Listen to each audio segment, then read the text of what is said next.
जय श्री राम दोस्तों अच्छी नींद के लिए क्या करें। दोस्तों सबसे पहली ज़रूरत हमारी है स्वस्थ शरीर, और स्वस्थ शरीर भी तब रह सकता है जब आपको नींद अच्छी आती है।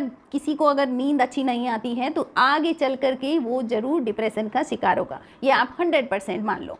क्यों? क्योंकि नींद नहीं आती है तो गलत गलत विचार भी आ जाते हैं, कभी कभी आप डरने भी लग जाते हैं और फिर सोचते भी ज़्यादा हैं। तो डिप्रेशन क्या है? डिप्रेशन भी तो यही है, जब विचारों में कुछ अनियमितता आ जाती है तो वही डिप्रेशन है। तो दोस्तों अच्छी नींद बहुत ज़रूरी है, और अच्छी नींद यानी कि हम स्वस्थ रहें, दिन भर हम खुश रहें। अगर आप सोते नहीं हो ना किसी दिन ढंग से तो आपका सारा दिन खराब रहता है, आप थके थके रहते हो, चिड़चिड़ापन रहता है, ये सब होता है। लेकिन अगर आप अच्छे से सो गए हो तो आप दिन भर खूब अच्छे से रहते हो, फुर्तीले रहते हो, खूब सारा काम करते हो और खुश रहते हो, सबसे पहली बात। तो दोस्तों अच्छी नींद के लिए क्या करें? दोस्तों अच्छी नींद के लिए बहुत सारे ऐसे काम हैं कि उनको करने से हमको नींद अच्छी आए। दोस्तों एक चीज़ हमेशा याद रहे कि बिस्तर में जाने की कितनी देर बाद आप सोते हैं इसको नोट कर लें, कितनी देर बाद आप सो रहे हो, आप बिस्तर में कितने बजे गए उसकी कितनी देर बाद आप सोए। दूसरा, रात को बीच में जागते तो नहीं हो। अगर आप रात को जाग रहे हो तो आपकी गहरी नींद नहीं है, यानी आप अच्छे से नहीं सो रहे हो। जितने बजे जागना है क्या आप उतने बजे जागते हो, या आप उसके बाद कई घंटे बाद जाग रहे हो, तो ये भी एक अच्छी नींद के सिम्टम नहीं है। दूसरा, उठते समय आप फ्रेश फील कर रहे हो कि नहीं। अगर आपने उठते समय फ्रेश फील नहीं किया, इसका मतलब आप ढंग से सोए नहीं हो, आप नींद में नहीं हो। दोस्तों ये तो थी वो चीज़ें कि देखने के लिए कि हमारी नींद कैसी है, अच्छी है या बुरी नींद है। दोस्तों गीता में भगवान कृष्ण ने भी कहा है कि जब व्यक्ति निद्रा में होता है तो आत्मा परमात्मा से मिलने जाती है, और आत्मा का प्रेम परमात्मा से है। समझ सकते हो आप? शरीर अलग चीज़ है, आत्मा अलग है। भगवान कहते हैं जो लोग अच्छी नींद नहीं लेते हैं वो मानसिक रूप से बहुत कमज़ोर हो जाते हैं। क्यों? क्योंकि आत्मा खुश नहीं है ना, आत्मा तो परमात्मा से मिलने जा रही है। अगर उसको वहाँ मिलने नहीं जा रही है, आप सोचो आपको कोई आपके माँ बाप से नहीं मिलने देगा तो क्या आप खुश रहोगे क्या? तो ऐसे ही आत्मा अगर परमात्मा से रोज़ मिल रही है, अच्छे से मिल रही है, तो आप जब वो वापस आएगी तो आप बहुत खुश रहोगे। तो इसीलिए जो अच्छी नींद लेते हैं वो कभी मानसिक रोगी नहीं होते हैं। इस बात का ध्यान रखें कि अगर हमें कोई मानसिक रोग हो रहा है तो इसका मतलब हम सो नहीं रहे हैं ढंग से। दोस्तों मेरी एक फ्रेंड है, उसने बोला कि मुझे नींद नहीं आती। तो मैंने उससे पूछा कि तुम करती क्या हो? तो उसने बताया कि लोग कहते हैं कि खूब काम करो तो अच्छी नींद आती है। तो मैं बहुत काम करती हूँ घर में, लेकिन रात को जब मेरा सब काम निपट जाता है उसके बाद मैं अपना इंस्टाग्राम चलाती हूँ। इंस्टाग्राम में मैं उन लोगों के ग्रुप बना हुआ है एक, तो ग्रुप में क्या सभी लोगों के वीडियो देखने पड़ते हैं, ये तभी तो मेरा वीडियो भी कोई देखेगा। तो इस तरह से इंस्टाग्राम में कोई बिज़नेस वो चला रही है। तो मैंने कहा अगर तुम ऐसी रात रात भर इंस्टाग्राम देखोगी तो कैसे सोओगी भाई? एक बार फ़ोन देखना शुरू कर दो, नींद भी गायब हो जाती है। तो इस तरह से दोस्तों हमारे जानने में एक लड़का है जो कि अपने पापा के 5 गुना 6 गुना पैसे कमाता है। दोस्तों जब वो शुरू में उसकी जॉब लगी तो विदेश में जॉब लगी और इतना बढ़िया पैकेज मिला, पापा मम्मी को भी प्राउड फील हुआ। कंपनी ने बिल्कुल लगते ही एप्पल का फ़ोन दे दिया, एप्पल का लैपटॉप दे दिया। बच्चा भी खुश कि मेरा एप्पल का लैपटॉप है, ये है वो है। दोस्तों ऐसी कोई नहीं देता है, बहुत इस्तेमाल होता है हमारे बच्चों का। कई कई घंटों तक बच्चे उस लैपटॉप पे हैं और घर से बाहर नहीं निकल रहे हैं, 15-15 16-16 घंटे उसमें बैठे हुए हैं।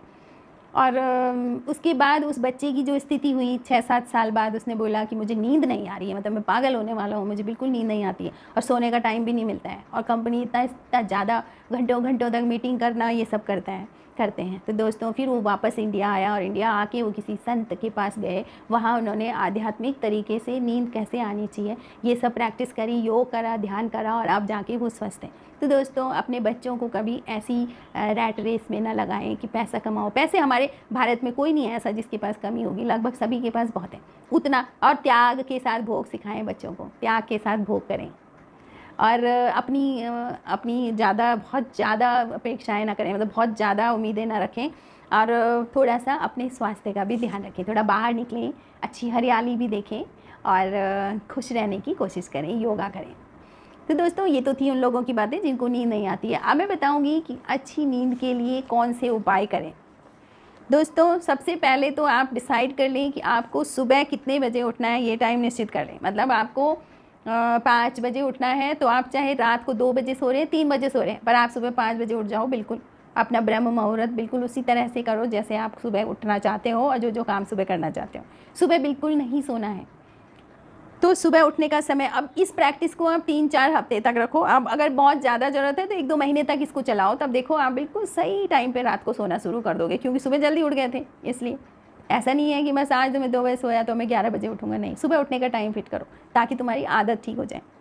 अगला है हर दिन 20 मिनट की एक्सरसाइज ज़रूर करें, लेकिन एक्सरसाइज सुबह करें और शाम को अगर करनी है तो 6 बजे से पहले पहले एक्सरसाइज करें, उसके बाद नहीं। दोस्तों डिनर भी सोने जाने से मतलब सोने से कम 2-3 घंटे पहले कर लें। ऐसा नहीं है खाया और सीधे पड़े बिस्तर में, ऐसा नहीं करना, तो नींद अच्छी नहीं आएगी। खाने से 2-3 घंटे बाद आप सोएं, तो ये करें आप, तो आपको बहुत अच्छी नींद आएगी। दूसरा है कुछ लोग स्टिमुलेशन के लिए क्या करते हैं, चाय, कॉफ़ी और दूध या फिर अल्कोहल वगैरह ले लेते हैं। तो इससे लोग सोचते हैं मैंने इसलिए ले रहा हूँ ताकि मुझे नींद आए, नहीं, वो नींद नहीं होती है, वो बेहोशी होती है, और वो बेहोशी तो शरीर के लिए और भी ख़राब होती है। इसलिए इन चीज़ों का बिल्कुल भी इस्तेमाल ना करें, जितनी भी कोशिश करें, चाहे आप 1 ही घंटा सोएं, लेकिन सोएं अपनी होश में। दोस्तों रात को किसी से लड़ें नहीं, किसी लड़ेंगे, पर फिर भी अपने पास में अपने हस्बैंड के साथ भी बिल्कुल ना लड़ें, किसी बात पर ऐसा उलझे नहीं, बिल्कुल नहीं। लड़ाई का मतलब यह है कि उलझ जाना, बिल्कुल मत उलझो। जो बोलता है कोई बात नहीं, आप शांत रहो, क्योंकि अगर आपने थोड़ा सा भी उलझ गए और आप टेंशन करने लग गए तो आपको नींद नहीं आएगा। इसने क्या बोल दिया, और उसी बात पर आपको कुछ लेडीज़ तो ऐसे भी होती हैं कि जो इसी बात पर नहीं सो पाती हैं कि उसने मुझे ये बोला और मैंने ये जवाब नहीं दिया ये भी टेंशन रहता है फिर, और फिर वो मुझे ये बोलना चाहिए था, और फिर दिमाग इसी पे काम करता रहता है कि क्या क्या बोलना चाहिए था, और फिर ये बोलने का जो चक्कर है ना, ये अस्वस्थ बना देता है और आपको रात भर नींद नहीं आएगी। तो ये काम बिल्कुल ना करें। दोस्तों कभी कभी क्या होता है कि आप थके हुए ज़्यादा रहते हो, तो आपको एक हल्का गुनगुने पानी से आपको नहाना भी बहुत अच्छा रहेगा। जब आप नहा लोगे उसके बाद बहुत अच्छी नींद आएगी आपको। कपड़े बहुत कंफर्टेबल पहने सोते समय, कभी टाइट कपड़े बिल्कुल ना पहने, बहुत ही कंफर्ट हो करके बिस्तर में जाएं, एकदम सारी चीज़ें किनारे रख दें बस। अब एक चीज़ ज़रूर सोचें कि मैं सोने जा रहा हूँ या जा रही हूँ तो मैं अपनी मेरी आत्मा परमात्मा से मिलने जाएगी, ये चीज़ सोचो ना। उस समय ये मत सोचो कि मेरे साथ क्या हो रहा है और कैसे हो रहा है, सब किनारे रख दो, ठीक है। दूसरा है, और यदि आपको तभी भी नींद नहीं आ रही है, आपने ये सब कुछ कर लिया और 10-15 मिनट हो गए आपको नींद नहीं आ रही है, तो बिल्कुल पड़े मत रहो, फिर क्या करो, जग जाओ। जग के क्या करेंगे, जो काम आपको पसंद नहीं है ना वो काम करें। आपको जैसी बोरियत वाले काम आप करने लगोगे ना, आपको नींद आने लगेगी। जो बुक आपको कतई पसंद नहीं आती, ये समझ नहीं आ रही है पढ़ने में, आप उसी किताब को लेकर के बैठ जाओ पढ़ने, तब देखो आपको कैसी नींद आती है। एक और उपाय है दोस्तों, क्योंकि आपको नींद क्यों नहीं आ रही है, क्योंकि आपके दिमाग में बहुत सारे विचार चल रहे हैं। तो उस स्थिति में आपको क्या करना है, पहले विचारों को रोकना है। तो रोक नहीं पाते हैं, फिर क्या करें, एक कॉपी लें, पेन लें, आपने जो सोचा अच्छा लिखना शुरू करो। अच्छा मैं ये भी सोच रही हूँ, मुझे ये भी, जैसे जैसे दिमाग में विचार चल रहा है उनको लिखो लिखो लिखो लिखो। लिखने से क्या होता है, फिर थोड़ी देर बाद आपको आलस आएगा तो नींद आएगी, इतना आलस आएगा तो नींद, और दिमाग भी बिजी रहेगा लिखने में। और जब आप रात को सो जाओगे कॉपी बंद करके, तो उसके बाद जब आप सुबह या किसी समय आप उन विचारों को पढ़ोगे तो आपको अपने आप पे बहुत दया आएगी, क्या उल्टी सीधी बातें मैं सोच रही थी। तो दोस्तों सोते समय हमेशा अच्छा सोचें और अपने आगे आने वाले दिन के लिए एक अच्छा प्लान रखें कि मेरा क्या क्या मैं कल करूँगी और ईश्वर मैं ये सब काम कर सकूँ। तो इस तरह से आप अच्छी नींद लें। एक बात तो पक्का मान लें कि अगर आप सो नहीं रहे हो तो आगे चल कर के आप मानसिक रोगी हो सकते हो, इसीलिए अपनी अच्छी निद्रा के लिए लगातार प्रयासरत रहें।